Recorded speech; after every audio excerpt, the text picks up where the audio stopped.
The field of innovation is something I've always been interested in. It comes from my original career where we're actually devising new biological pesticides and fertilizers.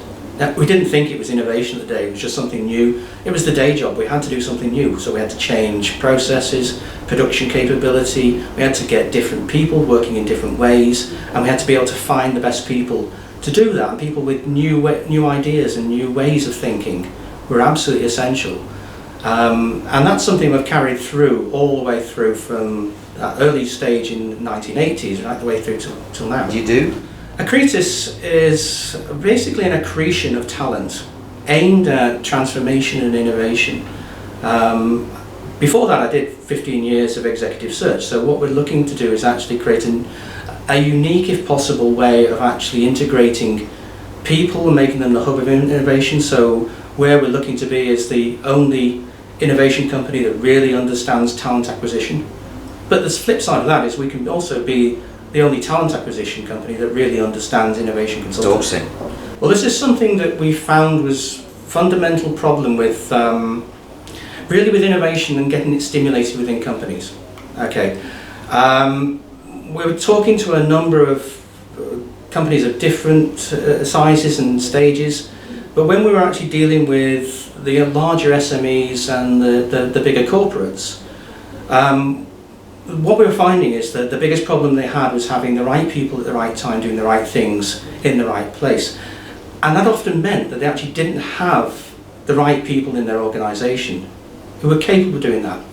So we were quite often directed from a top down to talking to the HR directors or HR managers or heads of talent, because what we were proposing was actually to get those people needed a different thought pattern and new process to come into the marketplace. So it needed them to actually rethink their talent acquisition programs, and quite often to engage with different recruiters that they weren't using already, because they weren't getting the people. So the idea was you have to change something.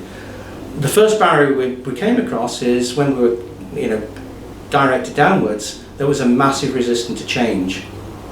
Part of that might be we want to use a PSL, the people you're considering using or yourselves, you're not on a PSL, you can't come in.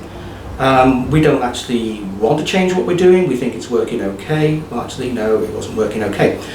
So on more than one occasion I was given the challenge, look, what you're coming at me with is opinion. I'm not interested in your opinion. What I want is a hard body of facts. I want the evidence. If I'm going to change, I want to know why I'm going to change and what it means to me as a person within this organisation.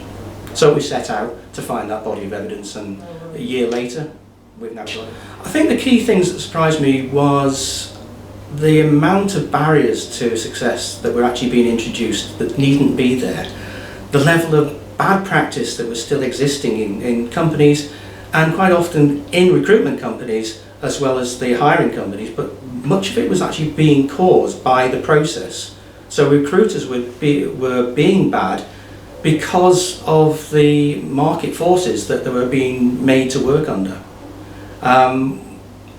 One thing that really came out though is that nearly every HR director we spoke to found it very difficult to actually understand what the difference was between the offers from the different recruitment companies. So in effect, that without understanding the difference, they were basically buying on price or using multiple recruitment companies to try and manage the risk for them, which actually wasn't actually getting the best product and the best person and the best process being used. I think in terms of resourcing, it's not about product innovation, it's got to be about mindset, changing the way of thinking. That is an innovation seed, if you like. It's the germination of innovation, is to change the way you think. But in effect, what is necessary is probably to get the biggest talent pool possible. Quite often companies are fishing around in that talent pool, but they're really going for a little tiny talent puddle because they're using agencies that are looking at the active candidates, or the easiest to find or the easiest to engage with. But there's all the people, and in reality, the people who are doing the best jobs are happy doing those jobs. They're not actively looking, they have no reason to actively look, but they're probably working for your competitors and possibly damaging your business because they're really good. They are probably the people you need. What you need is a different way of thinking about engaging with those people, and it has to be done through humans. You know, automating the system, which is about engagement, use a tool as what it is, a tool. But the old saying is if you treat everything as if the only tool in your box is a hammer, you're going to treat everything as a nail. And sometimes you might actually need a different type of fastening. Innovation comes from anywhere and everywhere within an organisation and outside the organisation. Restricting yourself to just saying we've got an innovation team and they're tasked with innovation, or we're happy developing the ideas in-house, is basically giving yourself a barrier.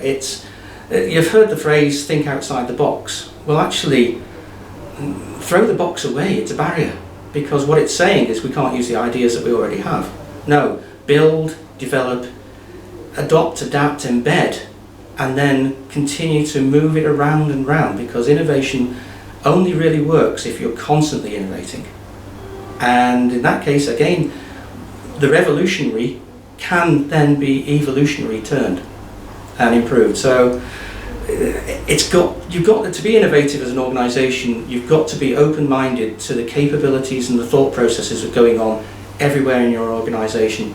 Your receptionist can have a brilliant idea about how to improve the way that people are welcomed into your organisation. And in terms of talent acquisition, that's a key aspect of your employer brand. If you're welcomed with a smiling face and offered a coffee, asked nice questions and engaged with, then you're actually going to feel much more comfortable about the process that goes on beyond it. If you're met with a locked door and somebody who's grumpy, what does that make you feel about the rest of the company? You know, this is something else that needs to be talked about. We don't have time. There's so much in this report that can be used, and employer brand image is one of the things that probably needs to be radically thought and rethought.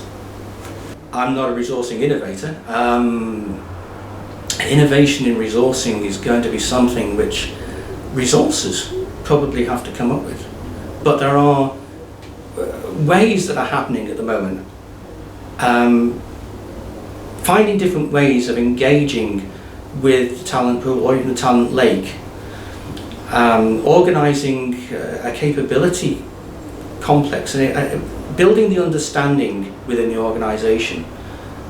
Talent spotting for talent doesn't have to be just a function of a resourcing person.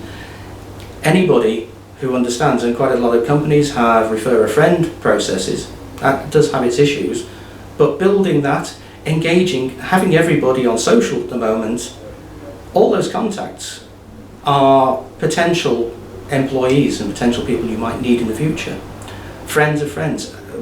Working with universities, looking at how talent is being developed from freshers right the way through to postgraduates is where a lot of work can be done. If you're actually engaging with people way before they're ready to be employed with you, you can actually start steering their careers and actually look at the capabilities you will need in the future, because those people are going to be your future people, and the skills they have and what they're being taught can happen. And it's become quite a big issue with the pharmaceutical industry, for instance, where graduates don't come into the businesses with the skills they actually need to hit the ground running.